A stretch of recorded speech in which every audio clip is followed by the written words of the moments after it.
This guy's so nervous, he's making me nervous. What's in the car? Sir, what you did was unacceptable, man. Okay. What's in the car? Anything? All right. Unfortunately, in policing, there are routine traffic stops that escalate into major drug busts. And there are some behaviors that come with that. And when you're transporting drugs, it's not going to end in a warning. How are you? Deputy Flores with the Grundy County Sheriff's Office. When you drove by me, you were texting on your phone. Okay? All right, that's your driver's license. I'm not out here trying to write tickets or anything, but if I see it, I gotta stop you and talk to you about it. Okay? Where are you headed to right now? I'm actually heading to Rock Falls. I'm sorry? Rock Falls? Rock. Rock Falls, everyone else? Okay. What's in Rock Falls? I stayed in Plymouth last night. Okay. What's on your lap right there? That pill. Let me see. The Adderall? Oh, cool. All right, interesting. Hey, man, I forgot to ask. There's no weapons or anything in the car, right? Okay. I'm going to write you a written warning. Like I said, it means nothing. Doesn't go on your record, nothing like that, okay? Sorry, man. So while I do this, do you mind stepping out and just hanging out with me back here? So officers will oftentimes, if they're the only ones on scene, they will ask the driver to step out of the vehicle just so they have eyes on their complete person for safety reasons. Also, when they're exiting the vehicle, it's going to give police officers an opportunity to see if there's any off-balance movement, any nervousness that they can see on the entire body that they would otherwise not be able to see with them seated in the vehicle. But ultimately, it's due to safety reasons. Weapons in the car, okay. You told me no, it's not personal. Unfortunately, I just can't take everyone's word for it, you know? I got you, yeah. You have no more knives or anything in your pocket? Okay.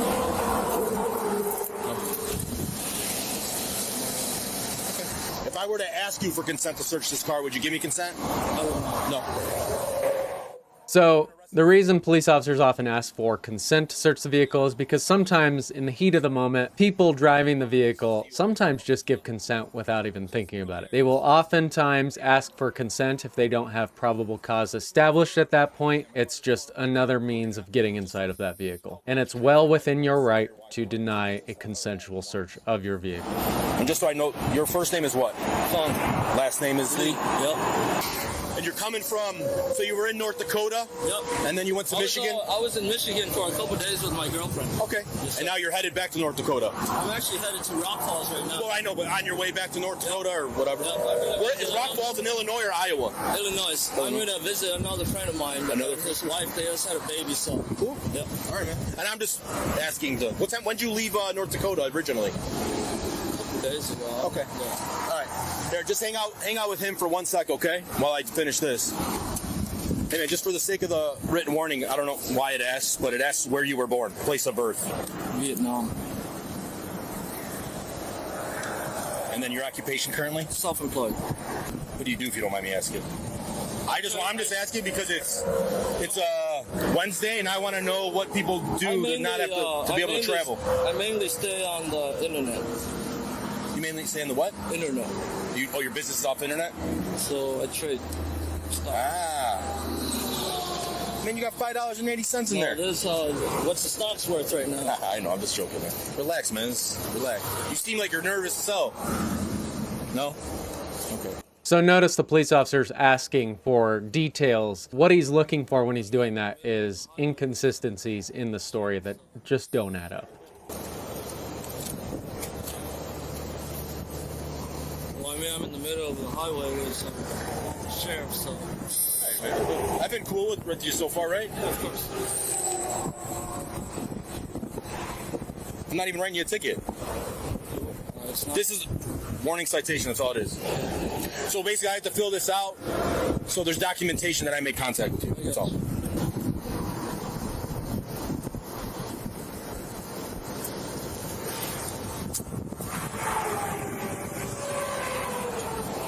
Do you know what year this vehicle is? 2023. 23. Yep. I have to get some stuff on the computer, okay? So just, I'll be honest with you, man. You're super nervous. No? Okay. And you said you've been arrested for DUI? I know. I mean, now I know. But when I originally asked if you ever been arrested, you said, yeah, for DUIs and stuff. You've been arrested for trafficking cannabis. You've been arrested for... If I should answer you or not. Yeah, you don't have to answer me. You're right. Yeah, 100%. 100%. And the only reason I started asking that is just because, I mean, you were pretty nervous. I mean, I see an open capsule on your lap. Well, that was... He does seem a little nervous. Show me your prescription. Is that what when you were sitting on your phone? Were you breaking that up at the same time? I was just on my phone. Okay. All right. This guy's so nervous, he's making me nervous.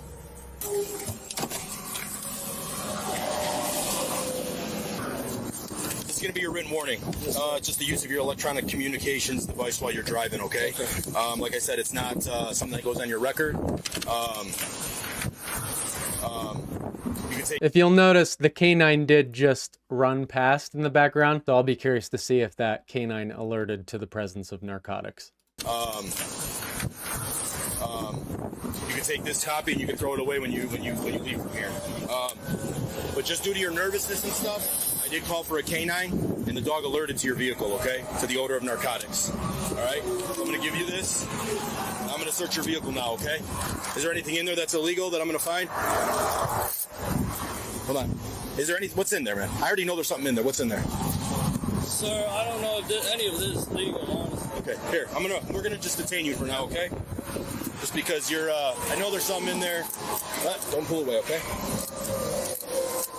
Can I put my phone in my... Nope, I'll put it for your pocket for you. Sir, what you did was unacceptable, man. Okay, what's in the car? Anything? All right, I'll just look. Here, bring him up to the front. Yeah, there's something in there. He just doesn't want to tell me what it is. Is it back here or is it up in the front so we can save some time? Back here, up front. Just read him his rights, man. Can you read him his rights, please? People might be wondering, when can police detain you? When can they not detain you? Police can actually detain you for any reason at any moment. Oftentimes you'll see police officer proactively decide to detain someone when they're about to search the vehicle, just so the situation is under control immediately. It's much easier to explain to someone that they're being arrested for such and such crime when they're already in handcuffs, rather than tell an unhandcuffed person they're under arrest and risk them escalating the behavior, running into traffic, choosing to fight police officers, etc., etc.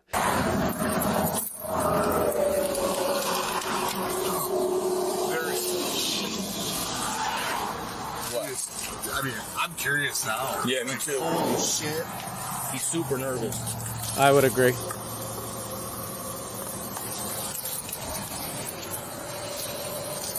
You want to get it?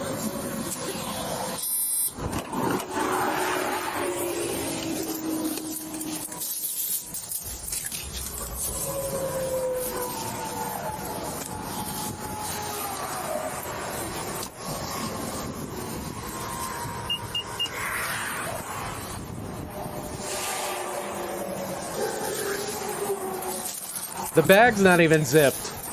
It's weed, Brett. I think, for now. Wow. Didn't even zip the bag. You could have seen that through looking through the back window. So let's say they had just looked through the back window and observed the packaged large quantity of marijuana through the back windshield. That then would have given them probable cause to get inside this vehicle, even without calling a canine.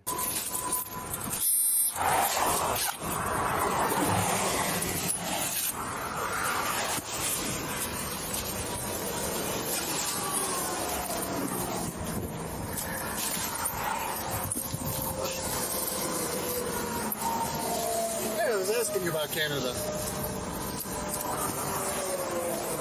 So this amount of marijuana would be indicative of distribution.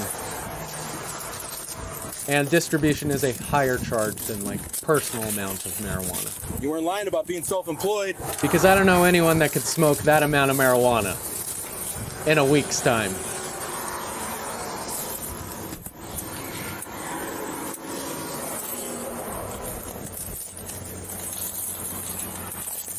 Another thing they're going to have to do after seizing this amount of marijuana is they're going to have to field test this using what they call a narco pouch. There's other versions as well called different things, but that will test specifically for the presence of THC within the marijuana. Then they're going to go back to the station, package all of the marijuana to send to a laboratory that will then get a weight on the amount of seized evidence, and ultimately that exact weight is going to go into the prosecution of this case. Like 3 pounds of weed so far. That's a lot of weed.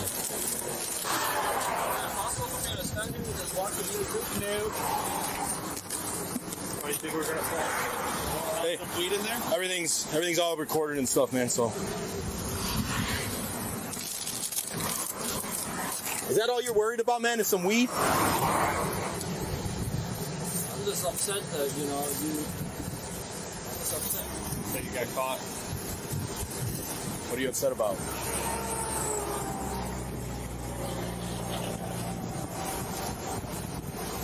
If you don't want to talk, you don't have to. I'm just... What's up? Okay. Shout out to the deputies involved in this case that handled things extremely professionally and asked all the right questions that ultimately led to that bigger discovery. If you're interested in more content like this, be sure to drop a subscription for more.